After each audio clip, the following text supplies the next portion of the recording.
If I say, oh, I want these lights, immediately a certain amount of my energy is invested in that direction. Now I forget about this, so oh, I want the camera. I'm investing certain amount here, but this is still going on. I may not be conscious, but this is still going on. In a day you do this with 100 different things, you become all scattered. The time and space thing becomes fluid. What is then is now. So there is a perception of it. It's not because you dreamed it became a reality.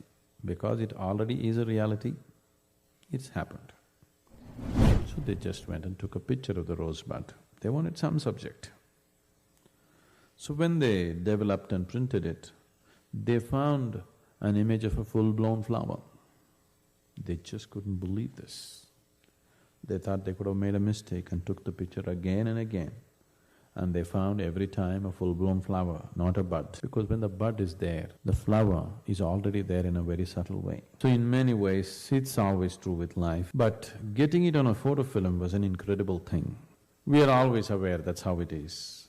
But getting it on a photo film is another thing. That is one aspect. Because of time and space mix-up, you're seeing certain things.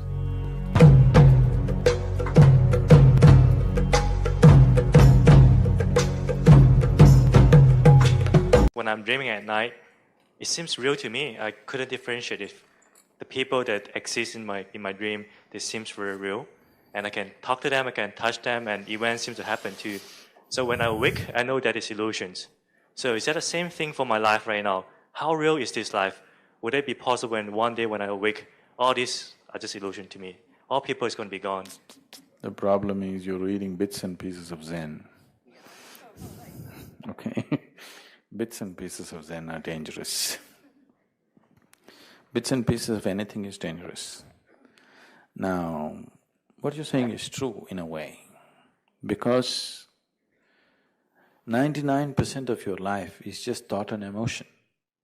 Thought and emotion is just a projection of life, not life, isn't it? When 99% of the time you're only thinking about life, emotion is also a kind of thought, a juicier thought, isn't it? Thought is dry, emotion is juicy, but still a thought, isn't it? The way you think is the way you feel, isn't it so? Yes? Isn't it so? Now if you think, oh, this is a wonderful person, you will have sweet emotions towards that person. Oh, this is a horrible person, you will have nasty emotions towards that person. You can't think this is a wonderful person and have nasty emotions. You can't think this is a horrible person and have sweet emotions, isn't it so? Because the way you think is the way you feel. Thought and emotion are not different. They're the same thing, they're just thought. One is dry, another is juicy. Because it's juicy, it has a drag time, so you think they're different. So you can be thinking like this. Today you can be thinking this is a very wonderful person, tomorrow morning he does something that you don't like, suddenly you can think he's a horrible guy. Your thought immediately takes a right-angle turn. But emotion cannot turn so quick. It takes a long turn. It takes a few days or a month, but after some time it'll come and join the thought, isn't it so? Yes? It has a drag time. Emotion will not turn immediately, so you think they're different, they're not different. They are same, it is just thought, one is dry, another is juicy. So your whole life is just thought and emotion. So it is very much like a dream. It is. So, now that you were onto Zen, you must know about Chuang Tzu, who went about doing this. Chuang Tzu was a great Zen master. In his monastery he had many monks and he is a recognized master. One day morning, suddenly he is in great state of misery. So when they saw the master in misery, everybody got terrified. If the master is in misery, something really bad must have happened because always he's joyful and nice. So senior-most monks slowly approached him and asked, "Master, what is happening?" Said, "Don't you disturb me, I'm in a deep distress, get away." They said, "If you are in distress, that should be death for us. Please tell us what is causing distress to you." Then Changsu said, "Oh, yesterday night in my dream I was a butterfly." And the monk said, "What is wrong being a butterfly? We've been many things. Sometimes we've been pigs, we've been birds, we've been many things. That is no problem. Butterfly is quite good. What's wrong with a butterfly?" Said, "You idiots, you don't understand. When I was a butterfly, I actually flew. I went and sat on the flower, I could feel the flower, I could smell the flower, I could taste the flower. It was all real. Now I don't know whether I am Changsu dreaming to be a butterfly or am I a butterfly dreaming to be a Changsu, which is true, because both look equally vivid and real. When you live just on the thought process, this is how it is." He is using it as a method to shock his monks out of their stupor of spirituality, because people are reading sutras and this and that, they think what they read and what they think is spirituality. So he's trying to knock their psychological structure out so that they become existential.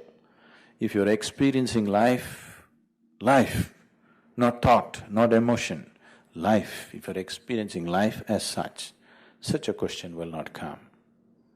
But when most of your life is just thought and emotion, it is very true, it is very much a dream, it's just another projection. A dream is more real than reality in experience. If you have a nightmare, suppose you were sleeping, you're fast asleep and dreaming, you thought the elephant has come into your bedroom, you got terrified and out of that fear you woke up and there is no elephant. Even though there is no elephant, you will still sweat, you will palpitate, you will go through everything as if something happened. The moment you woke up, you know it was just a dream, but still you fear. So, when we say a dream, don't take it lightly. A dream is more impactful than reality for most people.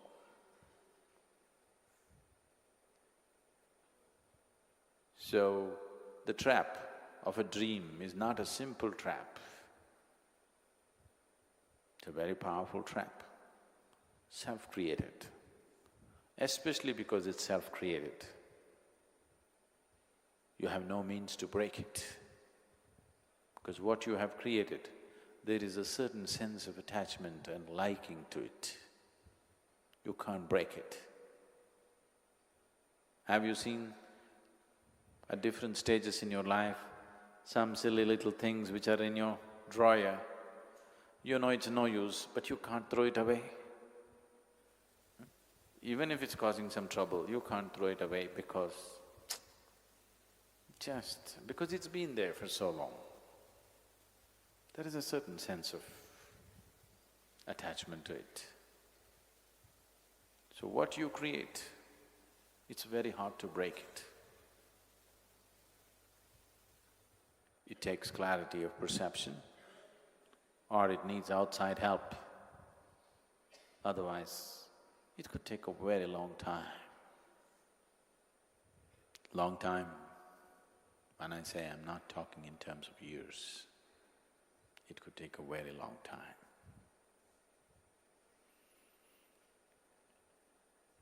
Allowing outside help, asking for outside help, or even if it comes unasked, allowing outside help, needs a certain gracefulness, needs a certain humility, otherwise you can't allow outside help.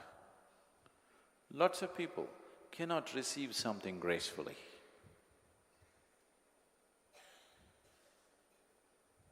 And always the social ethics have taught you giving is important, taking is not important. Yes, taking is not important, taking is ugly, but receiving is very important. If you do not understand that you, anyway, everything that's worthwhile in your life, you're actually receiving.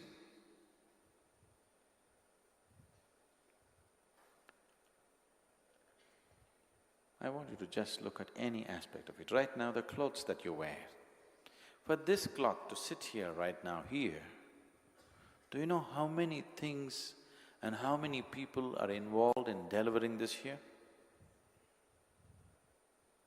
Somebody planted a cotton seed, that plant growing up, 1 million organisms were involved in making this plant grow up, and then the cotton, you know the whole process in Tamil Nadu, from ginning to weaving to spinning to weaving to everything. How many people?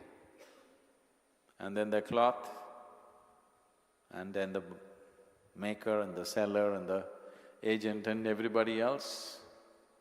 And now here it's sitting here. How many thousand people are involved in just this cloth sitting on your body right now? The food that you ate, for it to get into your system, how many people and how many different lives have participated in making this happen? None of these things you could do all by yourself, isn't it? If you understand this, and if you receive this gracefully, you will be overwhelmed with gratitude. If gratitude becomes your very life breath, you will also become very receptive. When you're grateful, you're very receptive. You can only be not gratitude as a certain…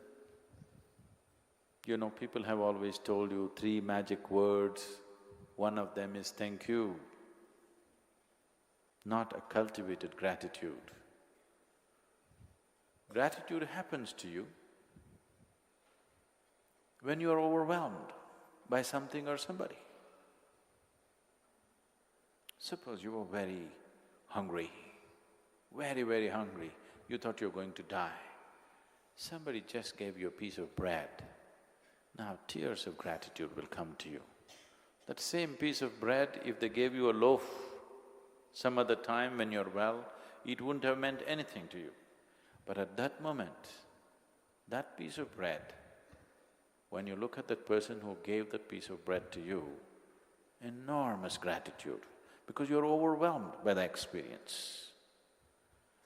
With every aspect of your life, if you recognize how much is involved to make a single aspect of your life happen, a piece of cloth or a piece of bread or a morsel of food, what it takes for it to be created and to land on your plate and get into your body, if you just see from microorganisms to human beings, how many lives are participating in making things happen for you every moment of your life.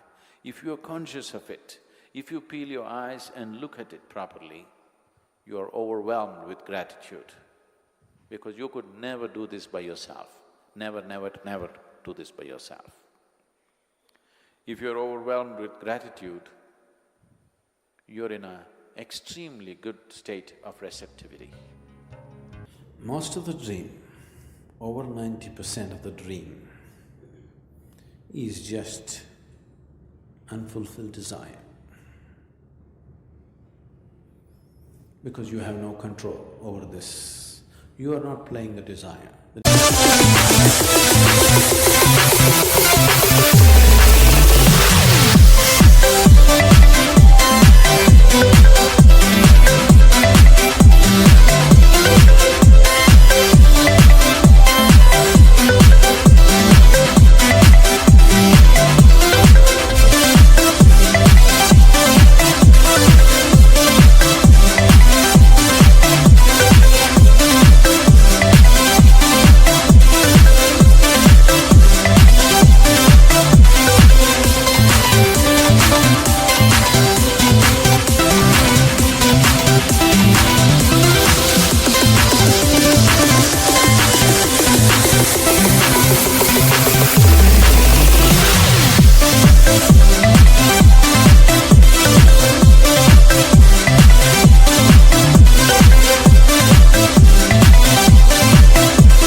Anything that you see, you desire, isn't it?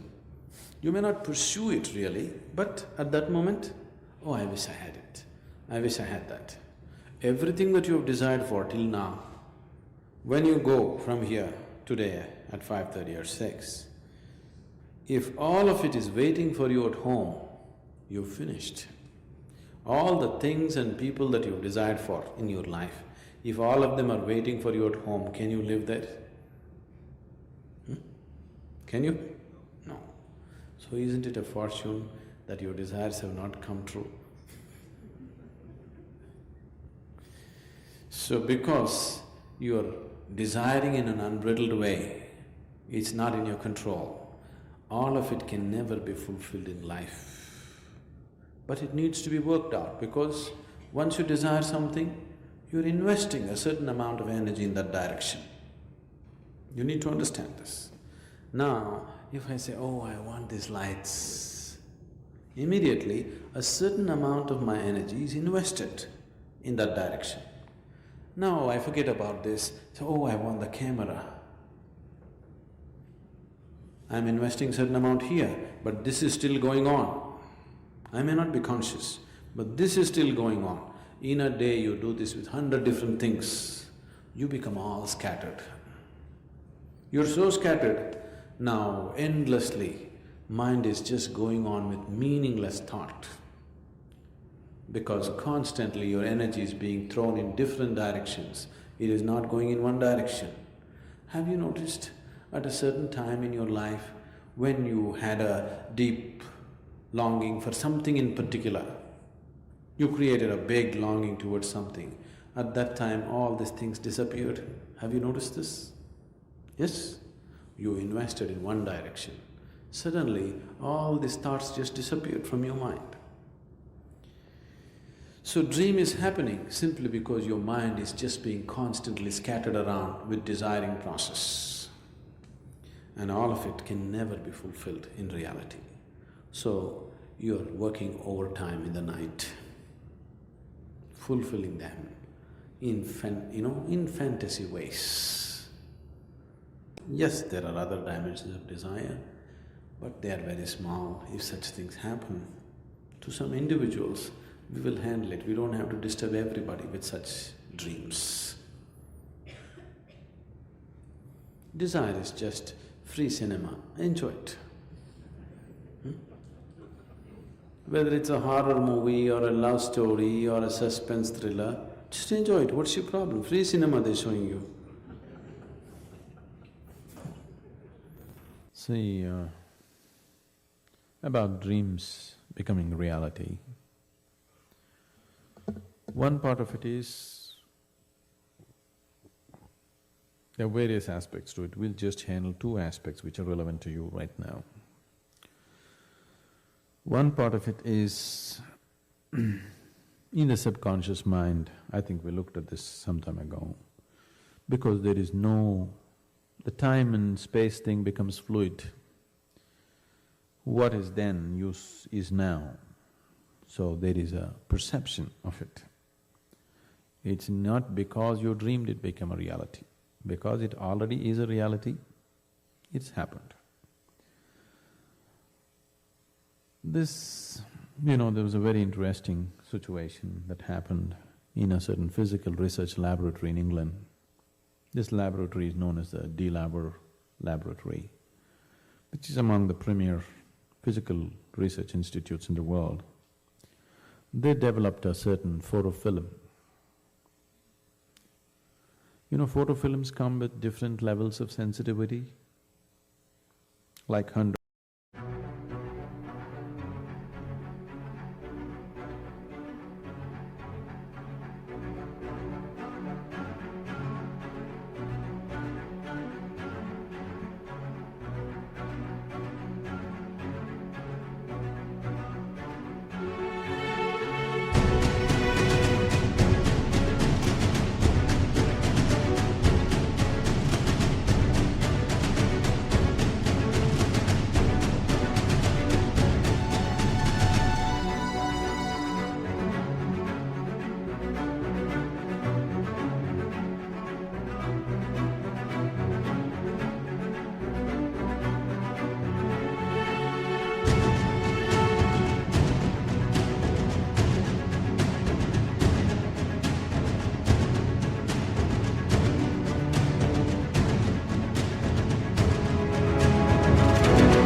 200 ASA, whatever. They developed a highly sensitive photo film. So they wanted to just try it out, loaded it on a camera, took it out into the garden, and there was a rosebud. So they just went and took a picture of the rosebud. They wanted some subject. So when they developed and printed it, they found an image of a full-blown flower. They just couldn't believe this. They thought they could have made a mistake and took the picture again and again. And they found every time a full-blown flower, not a bud. Because when the bud is there, the flower is already there in a very subtle way. So in many ways, it's always true with life. But getting it on a photo film was an incredible thing. We are always aware that's how it is, but getting it on a photo film is another thing. That is one aspect.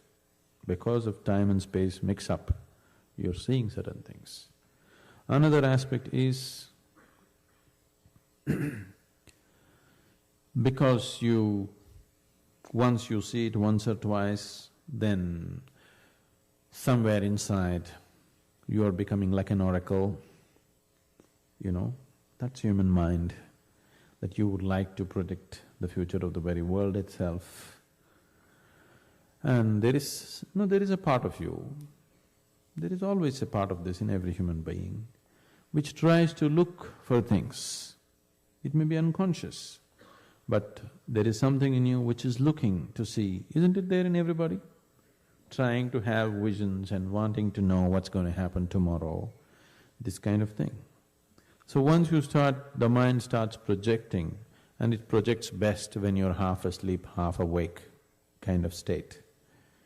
When it starts projecting, now you imagine something, but you make it a reality tomorrow.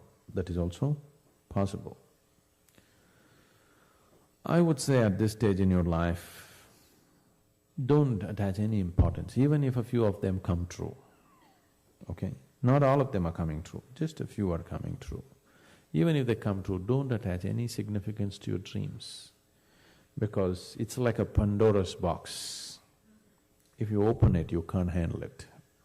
So much will come out of it, you won't be able to handle it.